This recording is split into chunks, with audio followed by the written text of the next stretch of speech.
Students, welcome to the new video.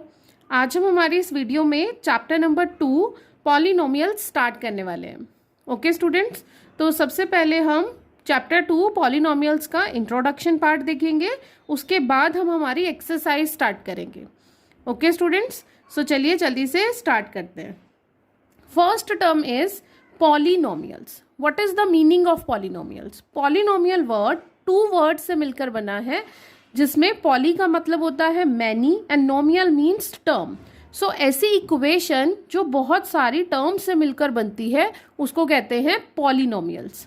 Okay, so a polynomial is an expression consisting of variables and coefficients.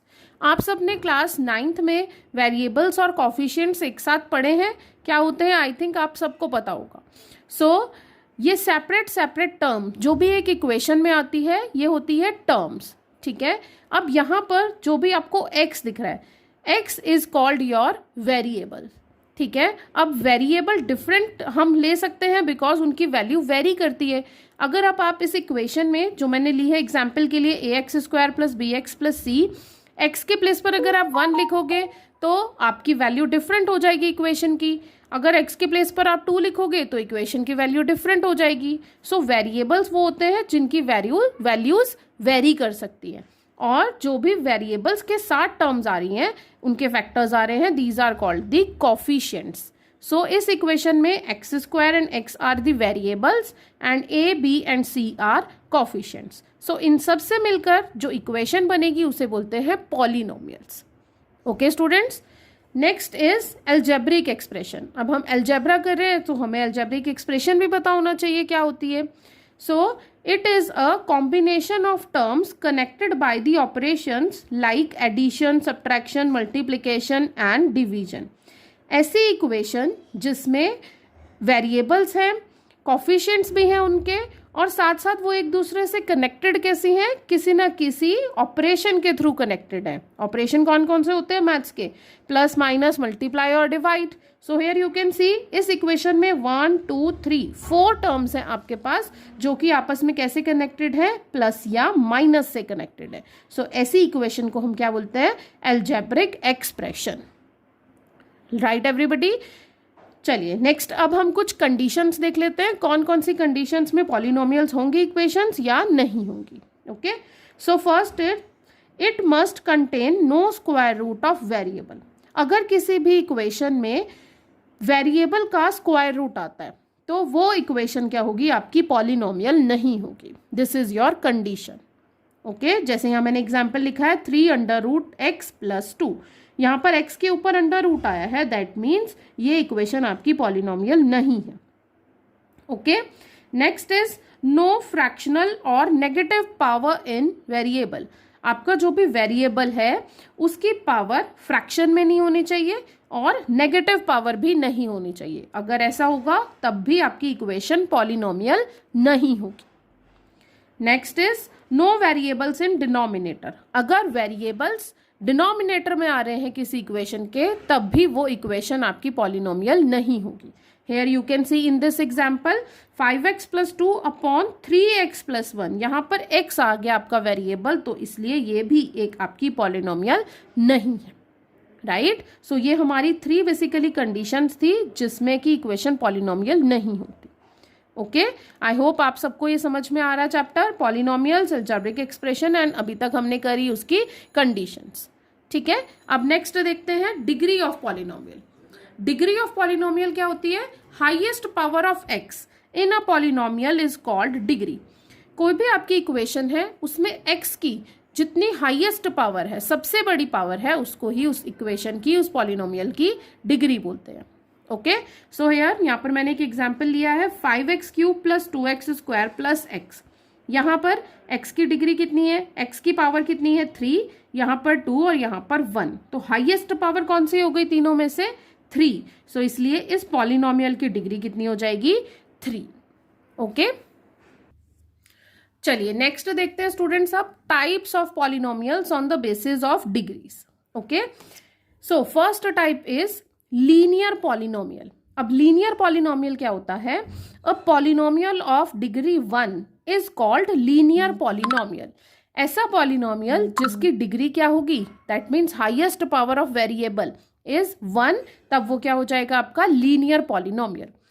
कोई भी example ले सकते हैं, जैसे मैंने लिया है 2x + 1, यहाँ पर x की पावर कितनी है 1, वही उसकी हाईएस्ट डिग्री है, इसलिए ये इक्वेशन क्या हो गई, एक लीनियर पॉलिनोमियल।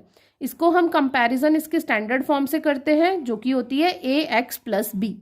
ठीक है, अब यहाँ पर x है, x के साथ जो भी उसका कॉफिशिएंट होगा उसकी वैल्यू 0 नहीं होनी चाहिए।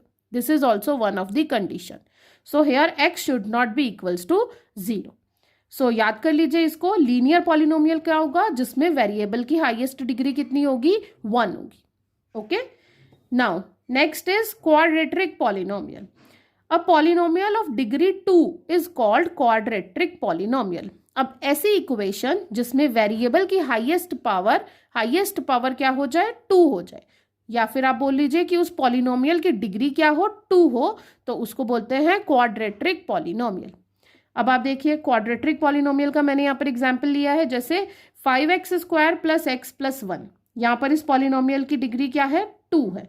ठीक है, सो इसको बोलेंगे क्वाड्रेटिक पॉलिनोमियल। जहाँ पर हाईएस्ट डिग्री 2 होगी इक्वेशन की, वो होगा क्वाड्रेटिक पॉलिनोमियल। जैसे 3x² + 1, यहाँ पर भी x की हाईएस्ट डिग्री 2 है, so this is also quadratic polynomial. अब क्वाड्रेटिक पॉलिनोमियल की स्टैंडर्ड फॉर्म क्या होती है, ax² + bx + c। अब यहाँ पर भी x के साथ जो भी कॉफिशिएंट है उसकी वैल्यू 0 नहीं होनी चाहिए।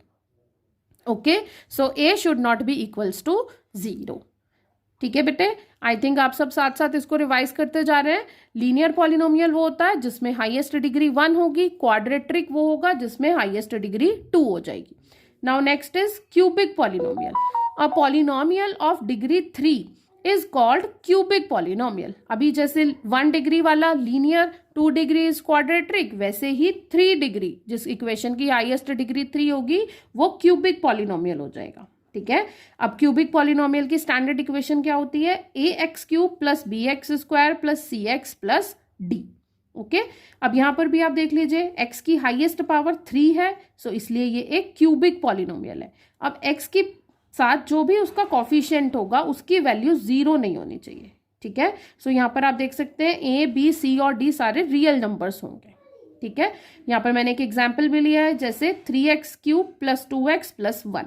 ऐसा कोई कंपल्शन नहीं होता कि क्यूबिक पॉलिनोमियल की स्टैंडर्ड इक्वेशन ये है तो उसमें x² की टर्म भी हो, x की टर्म भी हो और कांस्टेंट भी हो, कोई भी टर्म मिसिंग भी हो सकती है। बस हमें क्यूबिक पॉलिनोमियल कैसे आइडेंटिफाई करना है, जहां पर भी x की हाईएस्ट पावर 3 होगी वो हो जाएगा हमारा क्यूबिक पॉलिनोमियल, और उसके साथ जो उसका कॉफिशिएंट है वो 0 नहीं होना चाहिए। आई होप आप सबको क्लियर है अब linear, quadratic and cubic polynomial. इस पर भी बेसिक 1 मार्क का क्वेश्चन पूछ लिया जाता है एग्जाम्स में। Next is zeros of polynomial. अब जीरोस ऑफ पॉलिनोमियल का क्या मतलब होता है, these are the real value of variable for which the value of polynomial becomes 0। Zeros of polynomial का मतलब है कि आप किसी इक्वेशन में जो भी उसकी जीरोस की वैल्यू अगर वापस पुट करो, दैट मीन्स अगर आप वेरिएबल की वैल्यू पुट करो तो वो किसके इक्वल हो जाए, 0 के इक्वल हो जाए। This is called the zeros of polynomial. यहाँ पर जैसे मैंने एक एग्जाम्पल लिया है 5x + 3।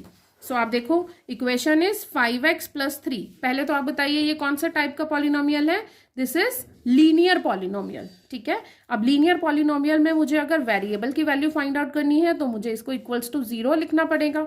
अब आप देखिए 5x = 3 की साइड चेंज करेंगे तो ये नेगेटिव बन जाएगा, सो x = -3/5। तो ये क्या हो गया, इसका आंसर हो गया। That means this is the value of variable, this is called the 0 of this polynomial. ठीक है, दैट मीन्स अगर अब मैं वापस x की जगह पर -3/5 लिखूंगी तो मुझे क्या मिल जाएगा, वापस 0 मिलेगा। This is called the 0 of polynomial.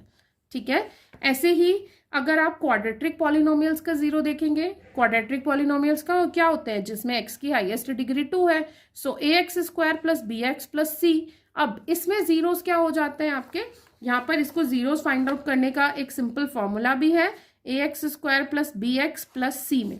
So some of zeros को हम किसी भी पॉलिनोमियल के अल्फा और बीटा से रिप्रेजेंट करते हैं। हमेशा याद रखिए alpha beta are the zeros of the quadratic polynomial. अब sum of zeros find out करना है, that means alpha plus beta find out करना है। तो इसकी वैल्यू हमेशा क्या होती है, माइनस बी अपॉन ए के, ठीक है। इसकी वैल्यू क्या हो जाएगी, माइनस बी अपॉन ए। अब बी की वैल्यू आपको आपकी क्वाड्रेटिक इक्वेशन से मिलेगी और ए की वैल्यू भी आपको आपकी क्वाड्रेटिक इक्वेशन से मिलेगी। ओके, तो इसको याद कर लीजिए, sum of zero is equals to minus B upon A. ऐसे ही प्रोडक्ट ऑफ जीरोस का भी एक फॉर्मूला होता है, product of zeros, product means multiplication, that means alpha into beta is equals to C upon A. ये हमेशा constant upon the coefficient of X square के इक्वल होता है। इसको भी आप लोग लर्न कर लीजिए। These are two most important formulas जो आपकी आगे की एक्सरसाइज में हर बार यूज होंगे। ओके, और इन पर बेसिस भी क्वेश्चन जरूर से पूछे जाते हैं, ठीक है। सो देख लीजिए, sum of zero is minus B by A and product of zero is C by A. I hope आप सबको इतना क्लियर है, अच्छे से समझ में आ रहा है। और अगर कहीं पर भी किसी पॉइंट पर आपको कोई भी डाउट होता है तो आप मुझे कमेंट सेक्शन में लिखिए, मैं आपका जल्दी से जल्दी सॉल्यूशन प्रोवाइड करूँगी। ओके स्टूडेंट्स, तो अगर आपको मेरी वीडियोस पसंद आ रही हैं, पढ़ाया हुआ समझ में आ रहा है, तो प्लीज़ अपने फ्रेंड्स को ज़्यादा से ज़्यादा मेरे चैनल के साथ जोड़िए और लाइक, शेयर और सब्सक्राइब करना तो बिल्कुल मत भूलिए। सो चलिए मिलते हैं जल्दी ही नेक्स्ट वीडियो के साथ। Bye everyone.